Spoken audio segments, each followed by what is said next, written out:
Good day, I'm Renke Berg, the co-founder of Forte Supply Chain Solutions. And at Forte, we have one purpose at hand, and that is to empower and improve businesses in the supply chain with software. And we've been doing this since 2013 across multiple sectors within the broader supply chain, specifically with the common thread of implementing relevant best-of-breed supply chain applications. Within our broader group offering, a specific division that we refer to as Forte Data Solutions is where we create an application platform as a service referred to as Flow. And Flow's main purpose is to provide integration and then central visibility across the multiple applications that we offer to the market or that exist within each of our client environments. And it is with the Flow product that we were fortunate to have an opportunity to work with Pepsico. And a very exciting challenge was put to us in terms of optimization that Pepsico wanted to do within their logistical space.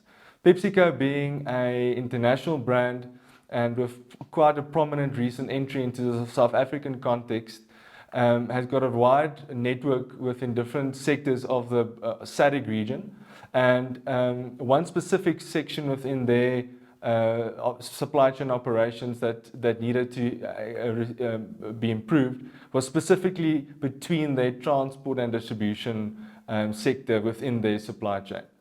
The disconnect between and the opportunity that exists is that primary transport that PepsiCo schedules between their manufacturing plants, warehousing and end clients were managed by three distinctive departments: the actual planners, the sales department, and then the expediters that live between those two departments. And the core competency required and the core outcome of the expediters is to manage the flow and report on the flow of cargo being transported, scheduled by planners and booked by sales.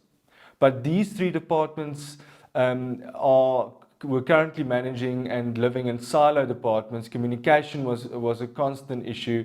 There was no central platform for communication to flow, and as we refer to, no central point of truth. And the challenge is that if a business of the size of PepsiCo and managing between 4,000 and 500 transaction consignments per month, the communication error and effective business and service levels can be detrimental to the rest of the supply chain flow within PepsiCo. The team involved to unpack and to then address this was a small core team from both Forte and Pepsico, and inside that core team we identified the respective members from each broader team that would be involved with testing, rollout and training. Obviously, the challenges spoke for itself. Needless to say, change management being a very constant challenge in all of our projects and digitizations, a very specific distinguished challenge was the fact that there was no central platform within that supply chain space for the PepsiCo divisions. These are predominantly managed on different Excel spreadsheets and Google Sheets. The other main challenge was the fact that there were multiple transporters being used up until around between a figure of 40 to 50, and those rotate from each year's RFQ to the next. So the multiple transporters without one single point of truth to know where those transport hauliers are with the goods that have been planned, going to the clients that the sale has been booked for, resulted in some challenges. On-time management is a key issue. The unnecessary opportunity for KPIs in terms of loading slots being missed, and then the service level agreement, which if not met, resulted in lead times, bad service and cost. And the challenge was, but how could we get all of that together? How could we create a central point of truth for managing all these different hauliers that the expediters need to report on daily? Within PepsiCo itself, as I mentioned, they were using different sets of data points, different Google Sheets amongst the different departments. They needed to manage 40 to 50 different hauliers, and all of those using different applications in terms of where those vehicles are, what status those loads are, and where they can accept or predict any exceptions or problems. Which obviously caused a lot of disruption, and the change management ripple would be much further than initially thought because of all the members that were involved. We then embarked on the journey to position Flow as our product, starting off with identifying the different sets of data that we were dealing with. We quickly realized that the first main source of data entry that's critical to the outcome of this product would be the PepsiCo's planning source. And that is where we started. We created a central data lake and created data latch points, adapters, to link to the respective different data sources. PepsiCo's planning sheet being the predominant source. And then we created a mechanism latching to the respective transporters' data. We gave those transporters 3 different options on how they could collate their data. This obviously gave PepsiCo a firm negotiation and relationship stance on how to deal with that predicament of the transporters, not forcing them to one way of conforming, but essentially giving them different options on how the data could be shared. One was that we would latch onto the transporter's respective transport management system. Those that did not, and many did not, have a specific system at hand and were using Excel or Google Sheets, we could extract those files. And then ultimately we also gave the transporters a interface from our Flow portal that they could capture that required information. So there were 3 different main streams of methods that we could collect the data from the respective transporters, marrying that up to the planning sheet that PepsiCo manages, so that there was one central data lake, bringing all those data points together, and from there we could create central visibility. We could create one sense of truth, indicating how many orders are being done, to which destinations, which end clients, and by which transporters. And most importantly, crucial information like current position, ETA, exceptions, notes, and any possible delays. The solution itself then provided 3 different specific outcomes that PepsiCo, with its broader audience, wanted to achieve. The first one was the ability to create user-defined visibility. So the members I referred to would be, for example, the end client of PepsiCo, where the sale has been placed, or for example the suppliers being the supporting members. Let's for example use cross-border agents, handling agents, warehouse operators, obviously transporters, and each of those stakeholders wanted to see a different part of the information being collected. The ability then to create visibility based on each user's specific needs was the first distinctive need.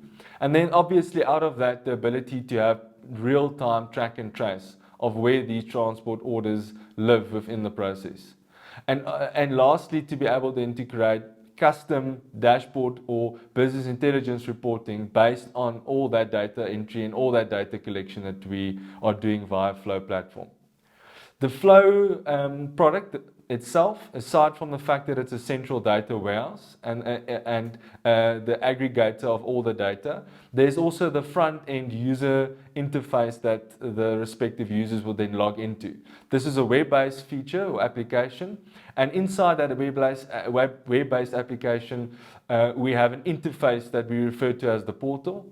And there is where the respective viewers would see the data only allocated to them and filtered for their specific use. And that is how we could, for example, from there provide dashboard reporting showing PepsiCo clearly which transporters are potentially not adhering to the updates, or potentially which loads would have trouble with reaching its KPIs in terms of time and booking slots. and ultimately pulling trends in terms of business intelligence reports to measure and provide feedback to those respective transporters on how to improve and how to potentially reschedule, and for PepsiCo to also improve their planning. So ultimately, the web-based application, where I will show you a live demo, is where the interface from the respective users occurs, and where the login and specific data extracts are done. I prepared a demo login as if I'm two specific users to showcase the Flow platform. One being as if I am an Expeditors user, and the second being a transporter that does work for that specific expediting division. Once I log in as an expediter, my landing page will give me a basic description of either the current date or the month to date. Red indicating transactions done by a specific haulier which have not updated the required information, and green being those that have. And this gives the expediting team a glance of those transporters adhering to the required need for updating the specific data or not.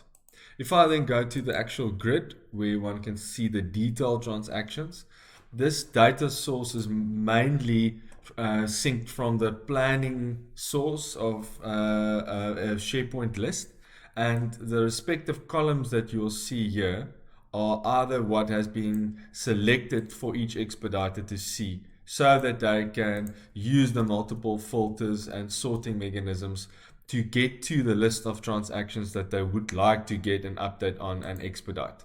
So if I wanted to, for example, see all the transactions in a specific loading status for a specific region from or to, I can then use the multiple filters and get to ultimately the most important data I want to see, and that is what the transporters have given me as an update. The transporters will be updating these sets of columns in three ways. One, we are syncing the data straight from their transport management system or telematics, or they would be able to come and update that data from the portal directly. This data is viewed from here, from the grid, or alternatively, we have created a dashboard which consolidates that data and gives the expediting team a glance to get a view of the consolidated data, and from there using multiple filters to drill into the specific statistics. For example, looking at a specific date range, all the transactions going to an end client, or either per haulier, and immediately we can showcase the last position known and status as was updated by each transporter. This is one of the examples of the reports that can be created, and we can create multiple other reports based on the data we are syncing from the respective transporters. If I then log in as an individual transporter, I will then see the same grid, but I will already have my data pre-filtered only for that specific transporter's entity at hand. So this transporter can only see data where they are the respective transporter, and again what columns PepsiCo has assigned for them to see. And lastly, here they now have the option to update that data directly on the grid if they have not opted to sync that data from a transport system or telematics. And this data can be updated as often and frequently from the transporter as per requirements from PepsiCo. And from here, the haulier can also export this data, or we can set up pre-filtered email reports that have us create a snippet of this data and send this to either end client or respective transporters. Ultimately, both of these users will use the Flow platform either from a PC or mobile, and be available to view and update data on a readily available basis, and all you need is a stable internet connection. In terms of the implementation, the project itself and the incubation started in 2018.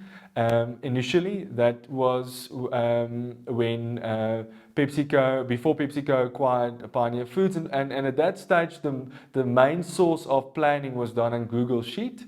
Since that inception, the main source of data for PepsiCo after the entry into the market of moved from Google Sheet to the Microsoft environment, being SharePoint. And from there, also the list of transporters kept on increasing. Initially, we started with 35 transporters, and this increased to about 55.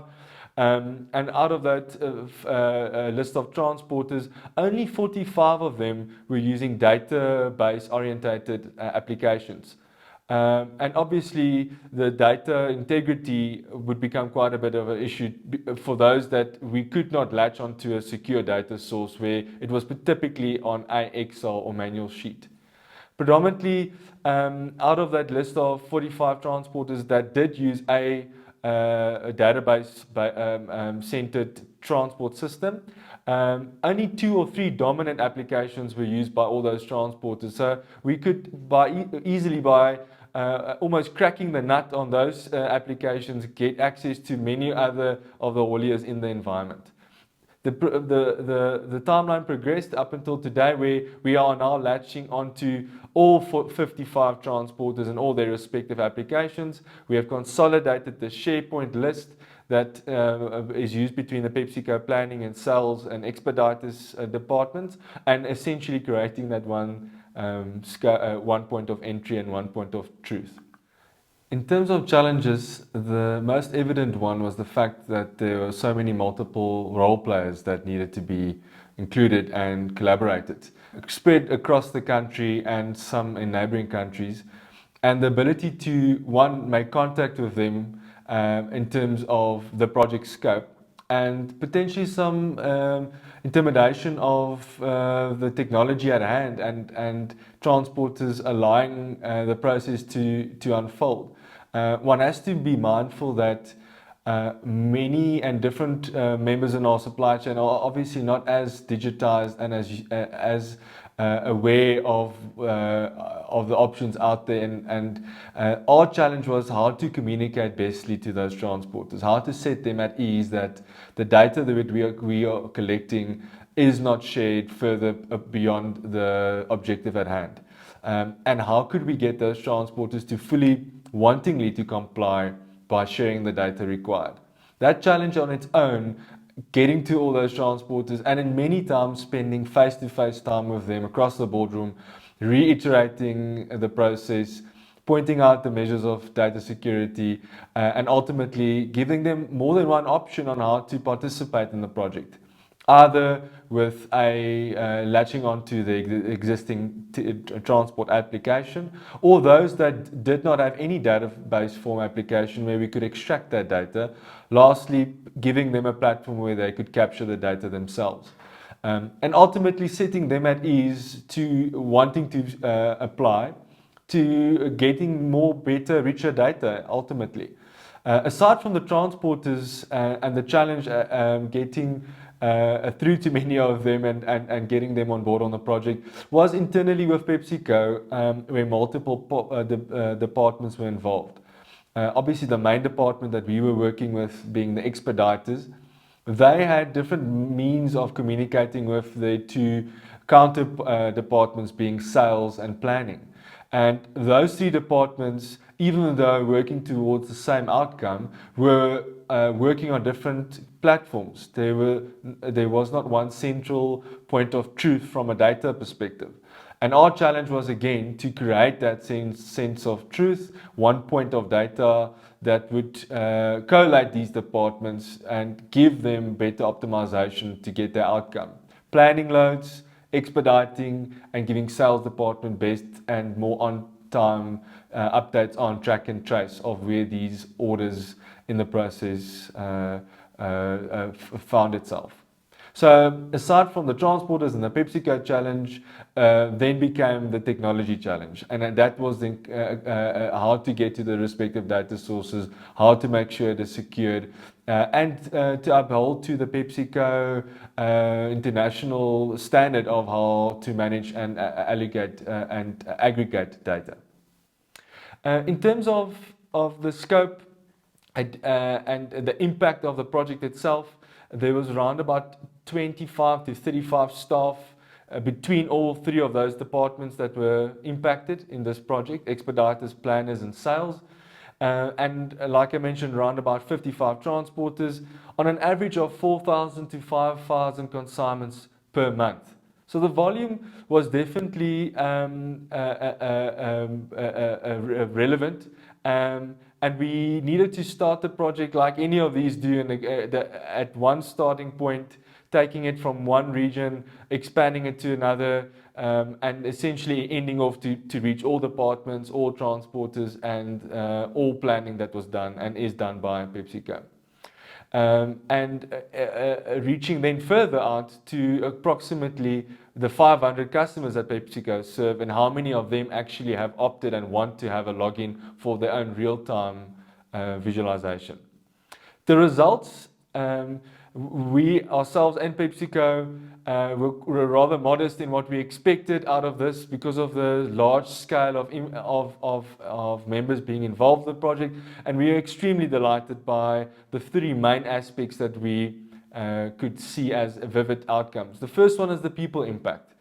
The impact on the ability for a smaller team that have to do expediting on a national level to use software and the central platform to its full ability. Instead of increasing that team on more numbers in terms of expediters that would traditionally call and email all those transporters, they could now have a smaller core team and optimize that platform to get the required data that they need to make sure that planning and sales get what they need, and all the suppliers and end clients. The service impact was obviously the first initial monetary and direct impact and outcome, and that was an increase of up to 70 to 90% from year on year when we started from 2018 in terms of on-time delivery and ability to provide on-time feedback on where those loads are in the expediting process. In terms of the monetary impact, the reduction of the redeliveries and aspects like standing time from transporters were reduced to around about 5%, which is in the broader scheme of cost of transport for PepsiCo quite an enormous outcome, and was not expected to the start when we started, and we can see that figure growing as we optimize further and as PepsiCo broadens its range into the SADC region with growth. In conclusion, the PepsiCo project in its totality, the biggest aspect that stood out was the change impact on all the multiple members involved. From internal silo environment using non-integrated applications to a single instance of truth internally, and then creating the ability with technology to integrate all the multiple transporters was by far the biggest outcome and conclusion in terms of change that needed to happen, and to get all those members to play along accordingly, and not force them to confine to specific restrictions, but give them options on how to participate.